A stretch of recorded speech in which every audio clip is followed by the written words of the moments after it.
umatnya adalah sholat ini menjadi wasilah setiap hamba-hamba Allah untuk sampai kepada Allah Subhanahu wa Ta'ala.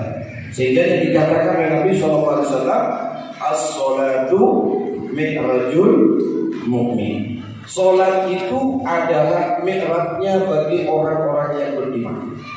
Jadi sholat tidak disebut dengan Isra, tapi sholat langsung disebut dengan mi'raj. Kenapa sholat? Kalau perjalanan Isra itu adalah perjalanan darat, perjalanan dari Masjidil Haram menuju ke Masjidil Aqsa. Kalau itu dikatakan mi'raj, mi'raj sendiri artinya tangga yang dilalui oleh Nabi SAW menembus langit sampai lapisan yang ketujuh, sampai ke Sidratil Muntaha, sampai kemudian berjumpa dengan Allah Subhanahu wa Ta'ala. Itu disebut dengan perjalanan mi'raj. Mi'rajnya Nabi SAW ini, sepakat ulama ahli sunnah wal jamaah mengatakan bahwa mi'raj yang dilakukan oleh kanjeng Nabi Muhammad SAW ini bukanlah merupakan mimpi, bukan pula perjalanan secara rohani saja, tidak, tetapi perjalanan Isra dan Mi'rajnya Nabi Muhammad SAW ini adalah perjalanan Nabi baik dari sisi rohaninya sekaligus jasmaninya. Ini yang disepakati oleh ulama ahlu sunnah. Jadi bukan Nabi itu mimpi naik ke langit, tidak. Nabi betul-betul berjalan, Nabi betul-betul diberangkatkan oleh Allah Subhanahu wa Ta'ala. Kenapa bisa yang seperti ini? Karena Nabi itu bukan berjalan dengan kemauannya sendiri, bukan karena kehendak hawa nafsunya. Wa ma yantiqu 'anil hawa in huwa illa wahyun yuha.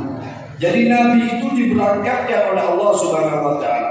Kalau itu diberangkatkan oleh Allah, maka yang maha kuasa, yang maha besar, yang hebat itu adalah Allah Subhanahu wa Ta'ala.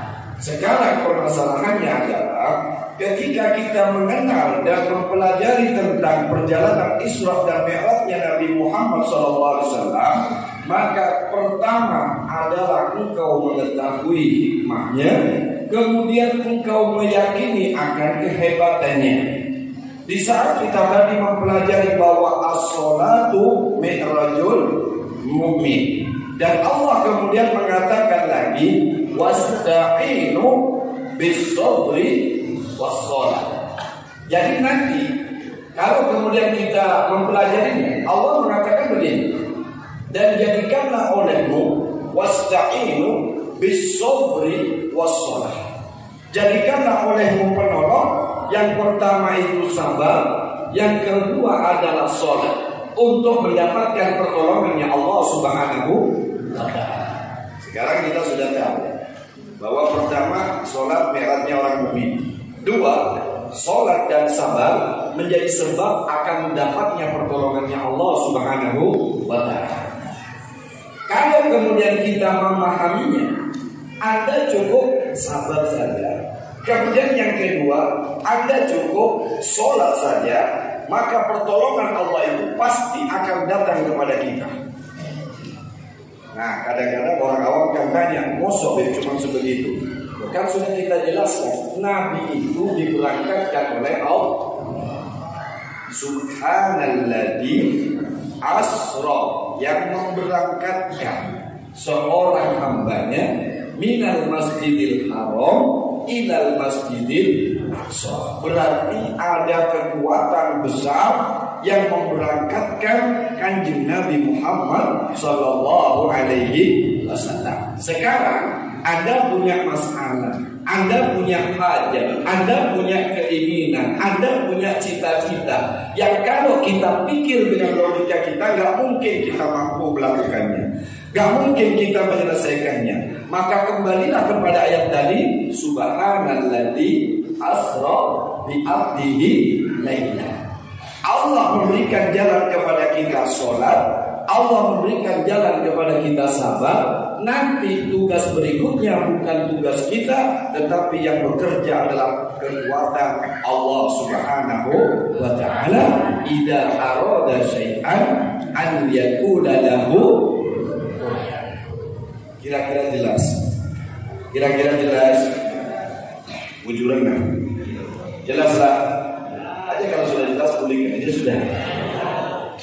Makanya kemudian ketika kita meyakini tentang Isra dan Mi'raj, tidak ada lagi yang berat bagi kita.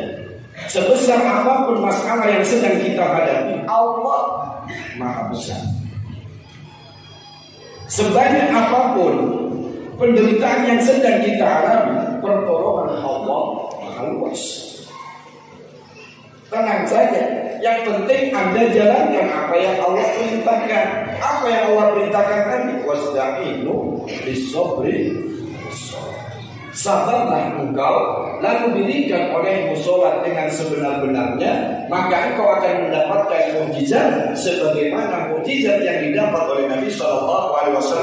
Sholatmu akan menjadi mi'rajmu kepada Allah Subhanahu wa ta'ala. Mudah-mudahan semua apa yang kita ajarkan Allah kabulkan. Semua yang menjadi permasalahan kita Allah selesaikan. Apa yang menjadi kesulitan kita Allah mudahkan. Ibaratkan Sayyidina Muhammad sallallahu alaihi wasallam. Yang kedua, salat ini merupakan satu rahasia penting untuk menjadi orang yang paling dicintai oleh Allah Subhanahu wa ta'ala. Salat. Makanya kemudian, siapakah orang yang paling dicintai oleh Allah? Kalau tadi yang pertama adalah orang-orang yang sabar dengan sholatnya, ini kelompok pertama. Tetapi ada kelompok yang kedua, lebih hebat lagi dari kelompok yang pertama. Siapa? Orang yang syukur dengan sholatnya. Yang pertama, sabar dengan sholat. Yang kedua, syukur dengan sholat. Ini yang Rasulullah SAW mengatakan, tidakkah aku boleh untuk menjadi abdan? Apakah aku tidak boleh untuk menjadi seorang hamba yang pandai bersyukur kepada Allah? Ketika Sayyidatina Aisyah radhiyallahu taala anha bertanya kepada Nabi SAW, ya Rasulullah, ngapain engkau sholat sampai kakimu bengkak, ya, matamu lebam, pipimu dan jenggotmu basah dengan tangisanmu dalam sholat? Bukankah Allah sudah mengampuni semua dosa-dosamu yang lalu? Maka kadama min dambi wa ma ta'akhir. Yang dahulu sudah Allah ampunkan, yang akan datang pun sudah Allah ampunkan. Lah terus ngapain engkau ya Nabi untuk engkau terus sholat sampai bengkak kakimu? Wajar kalau Nabi bengkak sholatnya, sampai bengkak kakinya dalam sholat. Kenapa? Yang dibaca Nabi itu hampir separuh daripada Al-Quran setiap kali sholat malam. Itu sholat sunnahnya Nabi. Memang 11 rakaat. Yang 8 rakaat itu qiyamul lailnya, yang 3 rakaatnya sholat witirnya. Tapi bacaannya Nabi itu hampir sepertiga Al-Quran setiap malamnya. Jadi 1 rakaatnya itu lama. Yang kita tidak. Ya Alhamdulillah, mudah-mudahan kita termasuk orang-orang yang istiqomah. Walaupun kita tidak menghantarkan Al-Quran dalam semalam atau dalam 3 malam, setidaknya ada gawean yang sama yang kita gawe seperti gaweannya Nabi Muhammad sallallahu alaihi wasallam, walau rakaatain, walaupun hanya 2 rakaat. Nabi sholat malam, ya kita sholat malam. Nabi sholatnya pagi, ya sudah kita seadanya. Ambil surat-surat yang paling hafal. Biasanya surat langganannya itu kan Qul ya ayyuhal kafirun, Qul a'udzu birabbil falaq, Qul a'udzu birabbin nas, Qul huwallahu. Ini kan memudahkan malaikat. Kenapa? Malaikat itu sudah hafal. Tidak usah didengerin, sudah hafal. Orang mana itu? Orang gunung kelompok pasti kuliah yang kafir sudah. Lagian. Tetapi ada penyerupaan lain yang disebut dengan ittiba'un Nabi. Mengikuti Nabi SAW. Kalau jenengan tidak bisa mengikuti Nabi secara keseluruhan, ya paling tidak jangan ditinggalkan semua. Nabi sholatnya panjang, kita sholat malam walaupun pendek. baca sabihis, habis itu ya ayyuhal kafirun atau surat-surat yang kita hafal, tetapi kita punya satu amalan yang sama dengan amalannya Nabi Muhammad SAW, supaya kita mendapatkan satu yang pernah dikatakan man tasabbah bi qaumin wa huwa siapa orang yang menyerupai satu golongan, maka dia akan digolongkan dalam kelompok itu. Mudah-mudahan kita ini digolongkan oleh Allah dalam kelompoknya orang-orang yang soleh, walaupun